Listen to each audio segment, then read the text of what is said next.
Hey guys, what's going on? In 2169, people are genetically modified to stop aging when they turn 26. Once that happens, a timer appears on the arm with only 1 year remaining. To stay alive, they must work as time is now the currency of society. This means that rich people are immortal. So in case you haven't watched it yet, this is In Time. The country has been divided into areas called time zone to separate the different classes, being the richest area near Greenwich. Meanwhile, in the ghetto, Will lives with his mother Rachel in a small apartment, and they barely have any money left to survive each day. Will wants to make some money, but Rachel forbids it because it never ends well. This doesn't prevent Will from being a generous person, and every time he meets a girl named Maya on the street, he gives her some of his time so that she too can survive. Will and his best friend Burwell were at the local factory, where they always raise the prices of snacks, and it is common to find that people who run out of time on the floor. Everyone is paid per day, but the factory always makes an excuse because its employees didn't meet their quota and pay them less. One night, Will goes to a bar, where he used to gamble to get an hour he owed a guy. He also finds Burwell, who is happily drunk, thanks to a madman buying drinks for everyone. This guy is Henry, whose stopwatch is a century old. Will doesn't understand what a rich man is doing there and tries to warn him about the timekeepers, a group of mobsters who steal other people's time, but Henry doesn't care. Then the first gang leader appears and asks Henry for a time fight. Everyone else at the bar runs out except Will, who hides in the back. Henry accepts the challenge but first asks for a moment in the bathroom. A guard goes with him, so Will takes the opportunity to knock him out and escape with Henry through the back door. They run a few blocks and hide inside an abandoned factory that Will locks from the inside to be safe during the night. Will asks what a rich guy is doing in the ghetto, and Henry admits he left New Greenwich because he's 105 and tired of living. Will says that's stupid, explain that the cost of living keeps rising in the ghetto to make sure people keep dying, because the rich can only live if the poor die. Eventually, Henry and Will fall asleep, and the next day Henry takes advantage to spend all of his time with Will, which is how Henry gets 5 minutes. Will wakes up soon after and finds a message in the window that says, "Don't waste my time." When he looks out, he sees Henry sitting on the bridge just before his time runs out. Unaware that there are security cameras around, Will goes to the bridge to make sure Henry is dead before fleeing. Moments later, Henry goes to Burrell's house, where he finds Burrell's wife, Rita,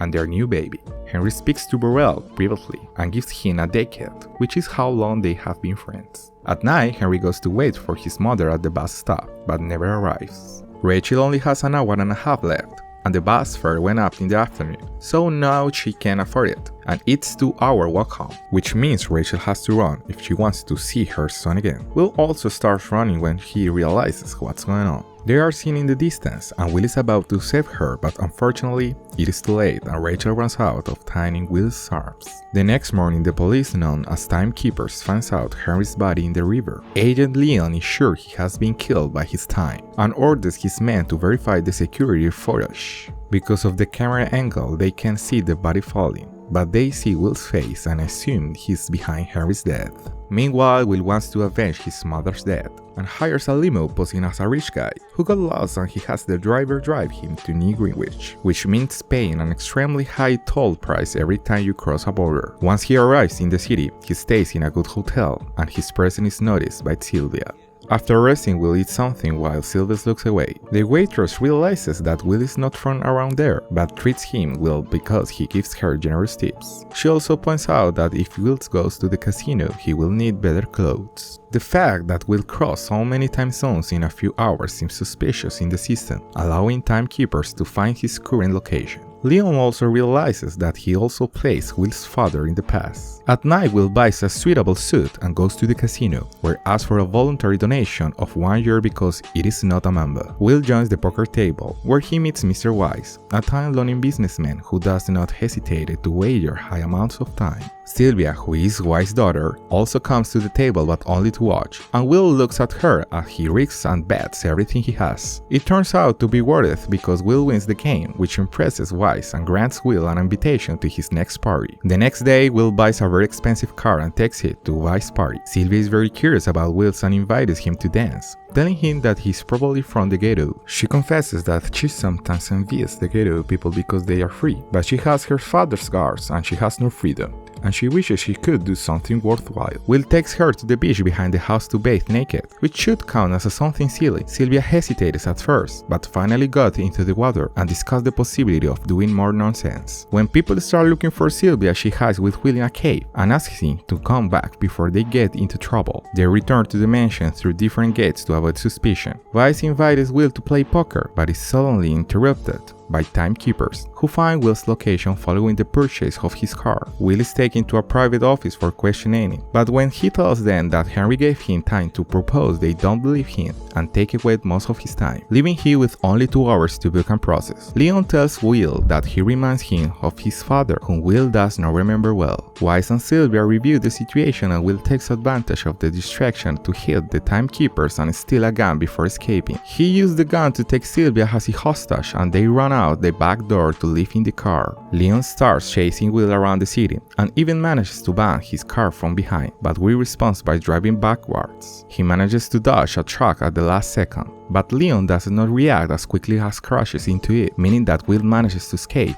As they head the ghetto, Will asks Sylvia for a while, but she refuses to help him. When they reach the bridge, Will is distracted by security cameras and does not see the barbed strip on the ground that causes the car to crash. Both Will and Sylvia fall unconscious, and minutes later they are found by Forrest and his men, who immediately begin stealing Sylvia's time. At that moment, sirens are heard approaching and gangsters flee, leaving Sylvia with only half an hour. When they wake up, Sylvia is frightened by how little time she has left and asks Will for help. Will finds it ironic that he is now in favor of sharing, but helps her anyway before taking her to town. After they leave, the timekeepers arrive to inspect the car, although Leon first needs his daily pay because it never takes longer than necessary. Seeing the situation, Leon decides not to pursue Will anymore because he is sure to contact them first. Will goes to Burwell to ask for help, but Greta has bad news. Burwell drank so much that he died at 9 years old, still on his stopwatch. Sylvia begins to go crazy again, but Will realizes she has elegant earrings and takes her to the pawn shop. The owner is about to close, but makes an exception when he sees how valuable the rings are. He also realizes how desperate they are for time and only pays them 2 days, and they have no choice but to accept. They then go to a payphone, and Will has Sylvia dial her home phone so she can talk to Leon. As a ransom, Will asks that 1,000 years be distributed to the timelines in the ghetto. Leon warns Will that he's becoming too much like his father and reveals that the man didn't die during a time fight as Will thinks. Will hangs up and Leon tells Sylvia's parents about the rescue, but White hesitates to give away all that time. Will takes Sylvia to his apartment for the night, and Sylvia puts on Rachel's old clothes. Sylvia asks Will about his father, and Will explains that his father used to be an excellent campfire and that he taught him some tricks. To show him that it's true, he grabs Sylvia's arms and shows her how to fight time. His dad taught him to let the opponent think he has the advantage, let his own clock almost reach 0, and when the opponent is distracted by his impending death, turns the tables. Will used to think his dad died in a time fight, but now he realizes he was probably killed because he gave his time away to people. The next morning, Will watches the timeline building from the window, but unfortunately they have no charity to share, which means Wise didn't pay. Sylvia is hurt by her father's lack of care, but finally understands that she became rich by trampling on other people's rights. Will tells her to go home, but Sylvia refuses, which makes them agree to work together and kiss each other. Sylvia, however, wants to call home, so Will gives him the gun to protect himself while he watches from the corner. When Sylvia turns around, he sees Lion approaching Will, so she shoots him in the arm. Will takes the opportunity to check Leon's stopwatch and discovers that the timekeepers do not take long with him to avoid the thieves. This makes Will give Leon some time to get his co-workers to rescue him. Then Will and Sylvia escape in the Leon car, and Leon begins to walk out of town while everyone yells at him for not protecting people. Fortunately, his fellow guardian rescues him before things get violent. Sylvia then points out that they can no longer drive in a police car, which gives Will an idea. He poses as a timekeeper to stop another car on the road, and then proceed to steal the woman's earrings and her time, leaving her with just 1 day and flee with her car. Once they are far enough from the city, they stop the car to watch the news and discover that they are not wanted. Will once again tells Sylvia to come back, but she refuses because doing this is too much for satisfied. Meanwhile, Wise is lying to his investors, telling them everything is under control. Leon appears to inform him that this is no longer a kidnapping. Now Sylvia is also being pursued as a criminal. Wise attempts to bribe Leon to change, but Leon rejects him and reminds him that if Sylvia contacts him, he must inform the guards, otherwise he will be arrested for being an accomplice. Later, Sylvia asks Will if he would really give time away if he did.